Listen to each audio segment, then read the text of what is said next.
Naka-perfect po ako sa quiz namin kanina. Ba, magaling ang puso ko anak ah. Mas pagiging mo palalo. Siyempre tayo, magaling ang mundo sa akin eh, di ba ate? Siyempre naman, bunso.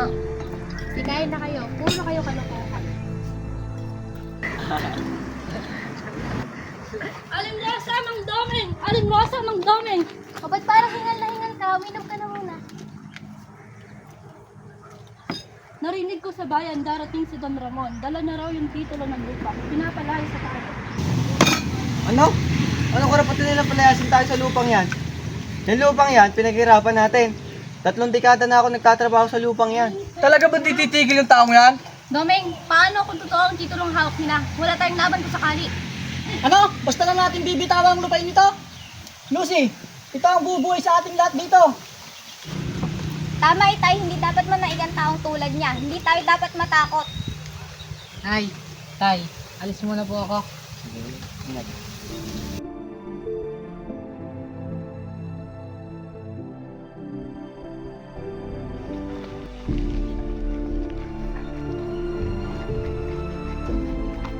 Mang Domeng, Mang Domeng.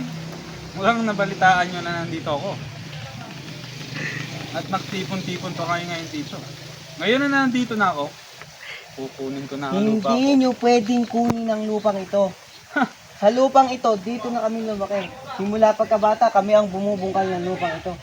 Mukhang hindi nyo nabalitaan ng itito ko. Na ang lupang ito ay may-ari ng pamilya ko.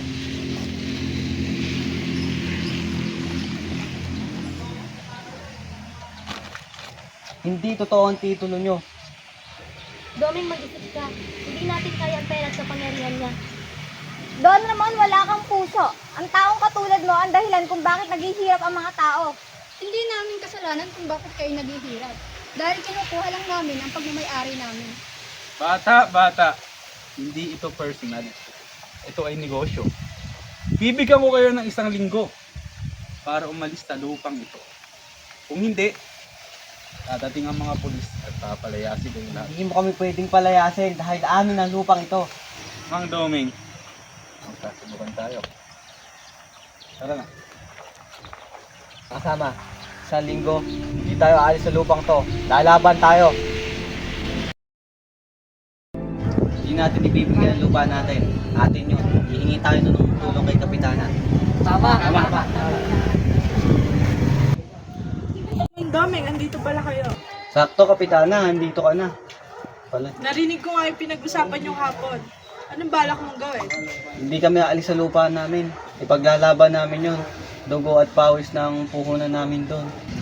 Mahirap ang kalaban mo, Mandomeng. May pera, may koneksyon. Pero kung gusto mong ipagpatuloy ang laban, tutulungan kita sa paraan na legal ang lahat.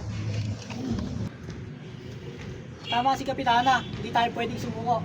Maraming magsasaka ang inaapi sa atin, lalo na sa ating mahihirap. Hindi lang ito tungkol sa atin, para ito sa lahat ng magsasaka, para sa ating karapatan at sa lupang ating pinagtatrabahuan. Sige, Mandomeng, bukas magdadala ako ng abogado. Pero siguraduhin natin legal ang lahat. Handa akong tumulong sa aking makakaya. Salamat, Maraming salamat. Walang anuman.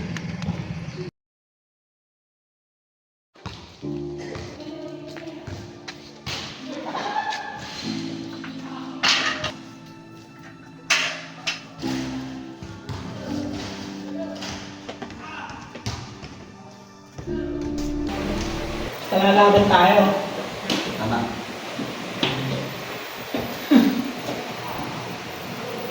Mang Domeng, talagang sinama ko pa sila dito at si Kapitana.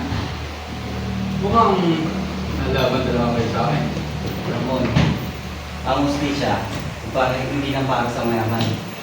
Ang lupang yun, pinaghirapan namin. Kaya ilalaban namin yun. Tama. Lalaban kami.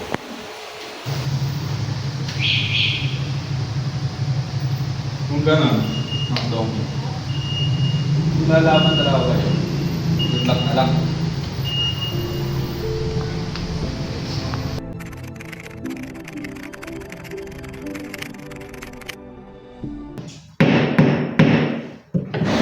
Your Honor, ang lupang pinaglalaban ko ay pagmamayari ng pamilya ko. Ito ang titulo ng papatunay na sa amin yun. Hindi totoo ang titulo nyo. Ang lupang yun ay minana ko pa sa aking mga magulang. Meron akong katibayan o titulo nung nandito.